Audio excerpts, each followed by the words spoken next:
예, 월요일 마켓 시그널입니다. 한국투자증권 법인금융센터 장영혁 팀장님과 함께 이번 한 주 시장을 좀 미리 좀 어떻게 대응해야 될까 전략 세우도록 하겠습니다. 어서 오십시오, 팀장님. 네, 안녕하세요. 주가는 급락 이후에 어느 정도 급반등을 해놓은 상태인데 유가가 가장 시장의 화두입니다. 네. 지금 또 보면 유가가 지난주에 급등해서 지금 시간에서는 좀 선물에서 밀리고 있네요. 네, 지금 시간에서 10% 정도 네. 밀리고 있는데요. 일단 유가 얘기를 안 하고 넘어갈 수가 없으니까 유가 얘기서부터 한번 해보겠습니다. 그럼 왜 나왔냐는 거죠. 왜 갑자기 이 1000만 배럴, 1500만 배럴 이 감산 얘기가 왜 튀어나온 거냐.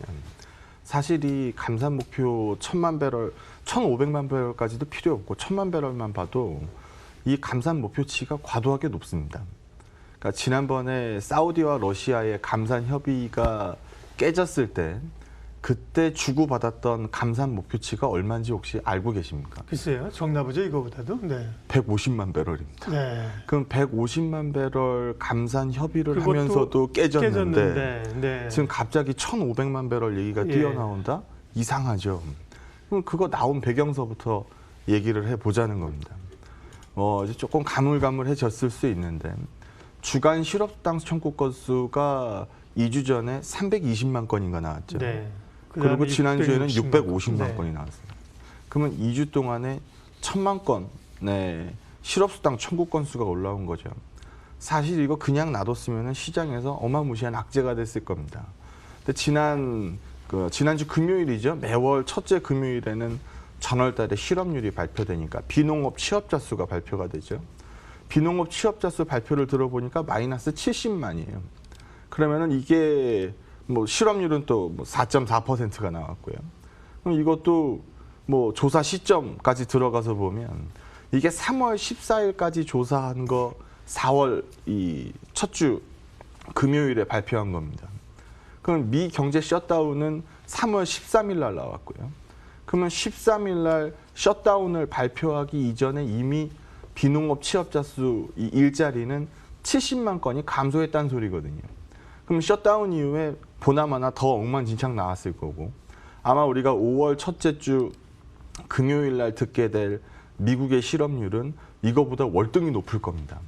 그럼 이런 부분들을 다 알고 있는 시장이라고 한다면 뭔가로 막아야죠. 그게 지난주에는 유가였다는 겁니다. 근데 그 유가가 나온 시점이 여기 자료에도 제가 써놨는데 여기 한번 보죠. 미 셰일 기업 중에 하나가 지난주에 쓰러졌어요. 여기도 나와 있죠. 그리고 갑자기 트윗에서 1000만 배럴, 많게는 1500만 배럴 얘기를 꺼낸 시점은 지금 트럼프 대통령하고 석유업계 CEO 간담회 직전에 나왔습니다. 그러면 재선을 노리는 트럼프 입장에서는 이 얘기 그냥 넘어갈 수는 없는 거거든요. 그래서 이제까지 늘상 그래왔었던 것처럼 트럼프는 먼저 트윗으로 질러낸 거죠. 그러고 나서 맨 처음에 푸틴이 뭐라 그랬어요? 나는 얘기한 적 없는데? 라고 얘기하다 보니까 사실 시장에서 좀 노이즈가 꼈죠. 근데 지난주 금요일 날 유가가 추가적으로 올랐던 거는 푸틴이 1000만 배럴 감산에 대해서 뭔가 얘기를 꺼낸 다음에 이제 유가가 추가적으로 올랐습니다. 근데 가만 생각해 보면 금요일 날 유가가 추가적으로 10% 이상 올라갔음에도 불구하고 미증시는 올랐어요? 떨어졌어요? 떨어졌단 말이죠. 그래서 지금 유가가 그나마 좀 마사지를 했었던 미증시였는데 그나마도 지난주 후반에는 쉽지 않더라. 그럼 지금 시간에서 깨지기 시작하는 유가. 이건 깨지는 내용으로 보면은 오펙 플러스 회의가 오펙 그리고 비오펙 이제 브라질, 캐나다, 이제 미국까지 들어와서 회의하자는 겁니다. 기름 좀 뽑아낸다는 애들은 들어와서 회의 좀 하자라는 거죠. 근데 이 회의가 원래는 6일 날 예정이었어요. 금요일 날 이 유가 올라갈 때의 예정은 6일이었습니다. 근데 이게 결국은 9일로 연기됐죠. 사실 이 9일로 연기된 것도 확실치는 않아요. 추가적으로 연기될 가능성도 얼마든지 남아 있는 거고요. 그럼 왜 연기됐냐는 부분도 얘기를 꺼내보죠. 지금 러시아는 이렇게 얘기하고 있습니다. 러시아 얘기 전에 미국서부터 얘기를 하죠. 미국이 자기 입으로 감산에 대해서 얘기를 하는 게 있는지 가만히 생각해 보시기 바랍니다. 미 셰일 기업들이 감산을 얘기하는 기업 이 트럼프에서 뭐 한 번이라도 들어보신 적 있나요? 없단 말이죠. 그럼 미국이 생각하는 감사는 누가 하라는 거예요? 러시아하고 사우디하고 하라는 네. 거예요. 그럼 푸틴은 또 이렇게 얘기합니다. 미국 주도의 감산을 얘기를 해요. 그러면 감산 목표치 1,500만 배럴 이것도 과도한 목표인데다가 감산 주체 자체가 뭐 러시아 쪽에서는 미국이 주도하라고 하는 거고 미국은 러시아하고 사우디가 하라는 거고 이 주체 자체가 없다라는 거죠. 그래서 합의가 쉽지 않을 것 같다라는 얘기가 슬슬 올라오기 시작하는 시점이라고 한다면 그 여파로 이제 유가가 시간에서 깨지고 있는 시점이라고 한다면 글로벌리하게 시장에서 봤을 때는 굉장한 부담을 안고 있는 상태다라고 읽으시면 될 것 같고요. 요 그림에도 나와 있는데 유가가 저점에서 상당 부분 들어 올리는 그림을 만들어준 거는 그나마 반가운 소식입니다. 왜냐하면 이 에너지 신흥국들 중심으로 봤을 때는 유가라도 올라와야 그래도 위험 선호도가 좀 살 거 아닙니까? 근데 다음 페이지에 보여드릴 그림인데 그러면은 유가 대비해서 뭐 구리나 뭐 이런 부분들 같이 좀 움직였으면 좋겠는데 워낙 유가가 구리 대비해서도 과도하게 죽었기 때문에 상대도를 보면은 과도하게 죽었기 때문에 유가 올라오는 거는 어느 정도 만들어낼 수 있는 그림입니다. 근데 이 만들어내는 그림 자체가 지금 떨어지는 이 원유 수요로 인해서 쉽지 않다라는 얘기거든요. 그래서 그런 부분들을 가만 생각해 보면 감산도 쉽지 않고 감산을 해도 공급 과잉 상태. 지금 뭐 들리는 얘기로는 폐유조선까지 뭐 원유가 가득 차 있다. 뭐 이런 뭐 더 이상 저장 시설 자체가 없다라는 부분들 얘기를 듣고 있는 시점이라고 한다면 굉장한 부담을 안고 시작하는 이 상황이다라고 보시면 될 것 같고요. 또 트럼프가 이 유가 얘기 꺼낼 때는 아마 이 옆에 있는 그림도 이 반영이 많이 됐을 겁니다. 여기 보시게 되면 에너지 기업, 그러니까 하이힐드의 BP값, 스프레드 튀는 거 보면 무섭게 튀었죠. 물론 비에너지 기업들도 튀긴 했습니다만 뭐 뛰어 있는 자리에서 어느 정도 브레이크는 걸어줘야 될 거 아니에요. 위험성이 높아졌다는 그렇죠. 거죠. 예. 가상금리 그래서 높아진 거니까. 네. 이 셰일 기업 하나 터지고 나서 추가적으로 터질 수 있다. 그럼 여기 미국에서는 또 뭐가 흔들리게 돼 있어요? 고용이 또 흔들리거든요. 셰일 기업들, 에너지 종사자들 쪽에서의 또 고용이 흔들리게 되니까 이런 부분들을 트럼프가 미리 막으려고 트윗에서 먼저 언급을 시작했던 거 아니냐. 근데 언급을 시작한 이후에 돌아가는 이 모양새로 봤을 때는 굉장한 부담을 안고 있는 것 같다라고 얘기를 해야 될 것 같고요. 요 그림도 참 의미가 있는데 어쨌든 빅스 값이든 무브 값이든 뭐 주식시장의 변동성이든 채권시장의 변동성이든 어느 정도는 떨어졌습니다. 여기에 가장 큰 역할을 한 데는 누구일까요? 이건 트럼프 아니죠. 이건 연준입니다. 연준이 내가 다 사줄게, 무제한 양적 완화를 얘기하면서 이 그림을 만들어냈습니다. 그럼 우리 하나 좀 생각해 보죠. 내가 다 사줄게. 그럼 에너지 기업, 이거 뭐 가만 냅두면 쓰러질 것 같으니까 채권, 회사채도 내가 사줄게. 그럼 우리가 여기서 좀 체크해야 될 거는 망하는 기업을 회사채를 사줘서 스프레드 튀는 걸 막아주면 망하는 걸 막을 수는 있어요. 가능하죠. 근데 이 기업을 망하는 걸 막아주면 이 기업이 지금 당장 돈을 벌 수 있느냐? 돈은 못 번다라는 거죠. 근데 마치 시장에서는 망한 걸 막아주니까 이 기업이 급등세를 튀는 이상현상을 보였다라는 거죠. 그래서 이런 부분들도 또 하나의 부담으로 본다라고 하면 이제 이번 주 7일서부터 삼성전자 필두로 1분기 실적이 발표될 텐데 뭐 기대값이 당연히 낮죠. 그 실적들까지 그럼 내가 다 막아 뭐 한은도 지금 무제한 양적 완화에 대해서 얘기를 하고 있으니까 내가 다 막아줄게라는 그림이 과연 기업 어닝을 끌어올릴 수 있느냐도 생각해 보자라는 겁니다. 그리고 지금 뭐 이탈리아든 스페인이든 뭐 뉴욕도 뭐 엉망진창이지만 도쿄 얘기가 요즘 많이 나오죠. 도쿄 인구가 1,350만입니다. 이 1,350만 명 중에 코로나 테스트 얼마나 했을 것 같아요? 10,000명도 안 했대요. 10,000명도 아직 그러니까 무증상자에 대해서 별 위험이 높지 않아 보이는 일반인들까지 검사하는 거는 자원 낭비다. 이게 일본 보건당국의 스탠스입니다. 그럼 여기서 소위 말해서 도쿄가 터지기 시작하면 제2의 뉴욕이 된다라고 하면 또 한 번의 부담이거든요. 그래서 지금 우리 국내 증시는 뭐 좀 전에도 말씀하셨습니다만 제일 잘 버텼습니다라고 얘기하셨죠. 근데 지난주에도 한번 보면 금요일도 마찬가지고 목요일도 마찬가지고 장중 저점은 되게 낮아요. 근데 언제 올라와요? 한 2시 넘어가면 이제 쭉 올라와요. 그때 누가 사는지 가만히 보시기 바랍니다. 연기금이 삽니다. 예. 선거철 다가오니까 종가 관리하는 건지 뭔지 모르겠습니다만 끝날 때 되면은 받아 올린다라는 거죠.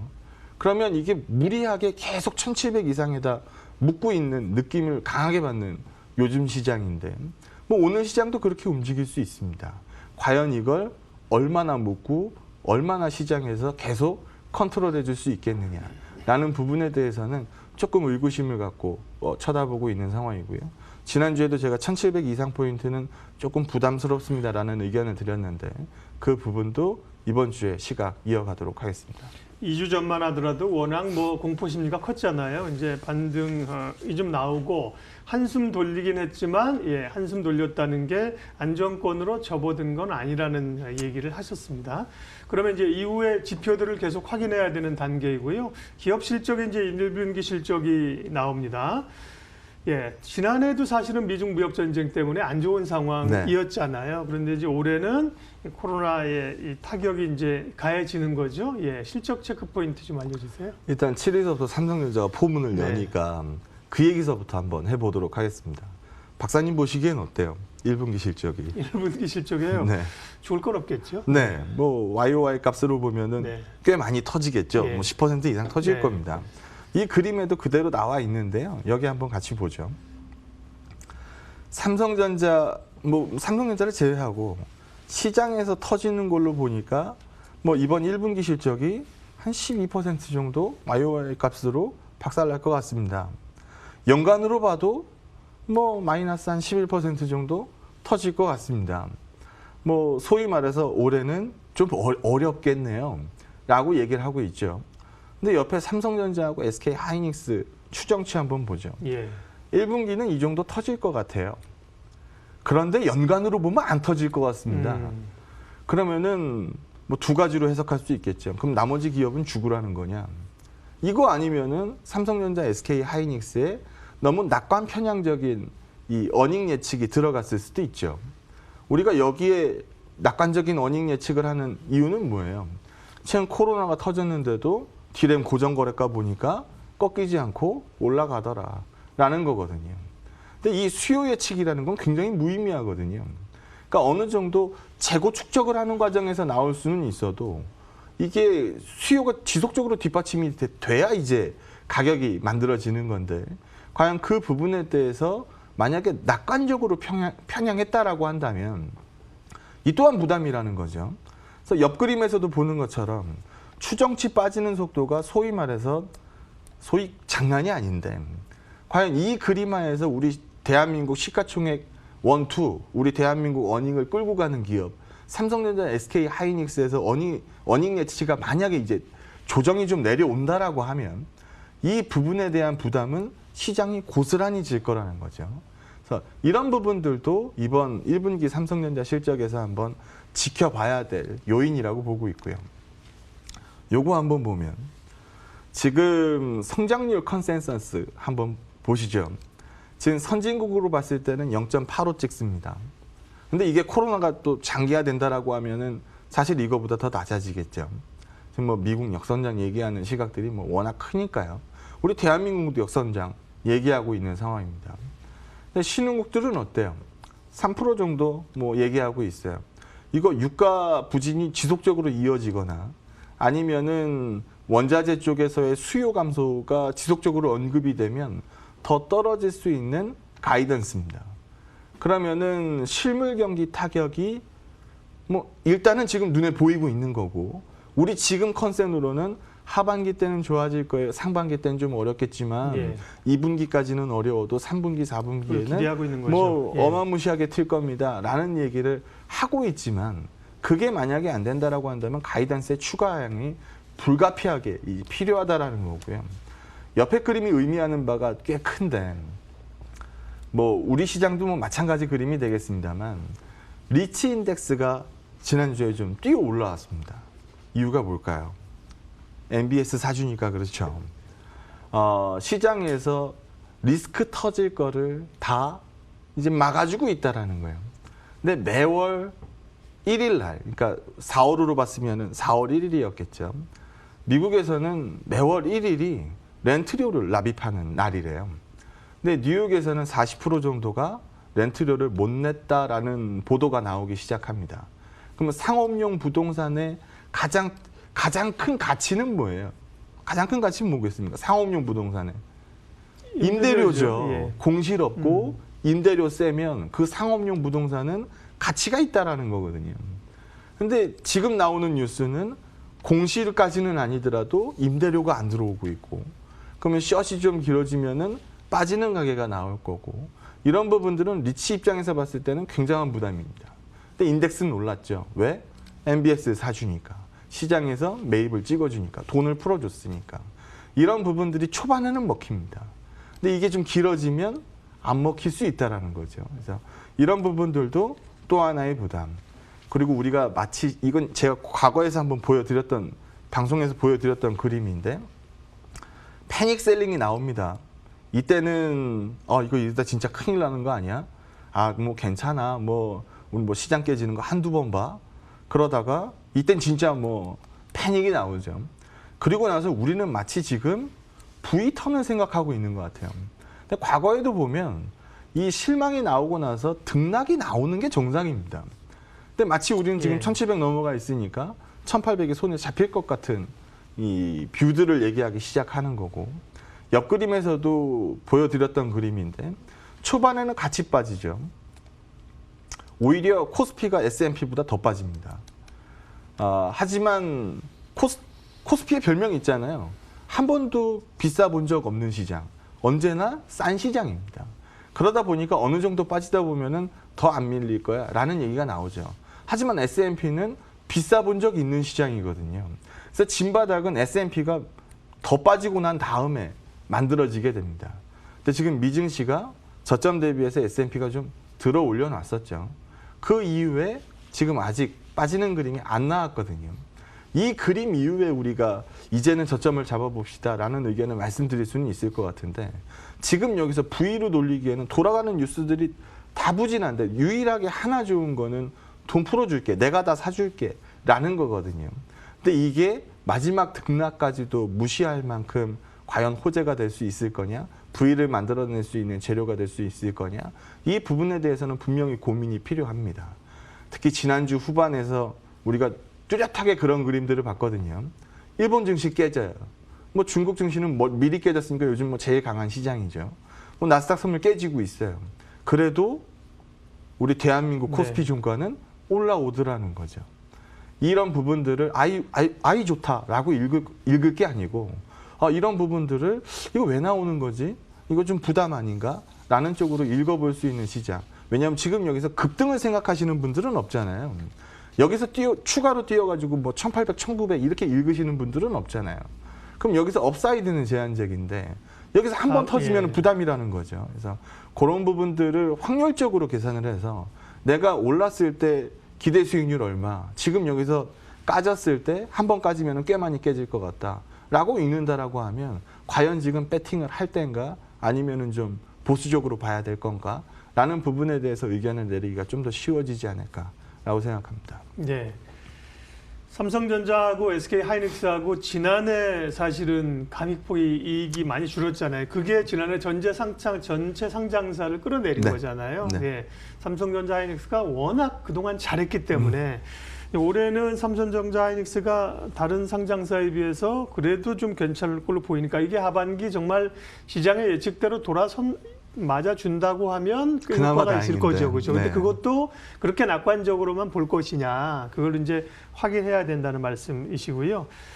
어쨌든 좀 올라온 거에 대한 낙관적 기대감을 조금 흥분을 가라앉히자고 말씀하셨는데, 기본적으로는 동의하면서 코스닥 쪽으로의 어떤 열기, 에너지 응집력, 개인의 힘, 이건 또 사실 그것도 얘기 한번 해야 될 것 같아요. 무시하기는 못하거든요. 그러니까 오버슈팅을 좀 만들어내는 거죠. 요즘 뭐 기업 이름까지 얘기하면 제가 욕을 많이 먹을 테니까, 그 바이오 쪽에 이제 회장님 한 분을 얘기를 하면서 예수라는 얘기를 합니다.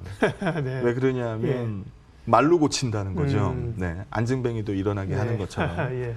근데 지금 식약처에 인상 승인 요청 들어가 있는 물건이 하나도 없습니다. 그럼 당장 우리가 뭐 코로나 치료제를 뽑아내는 것 같은 착각을 하고 있는 거죠. 예.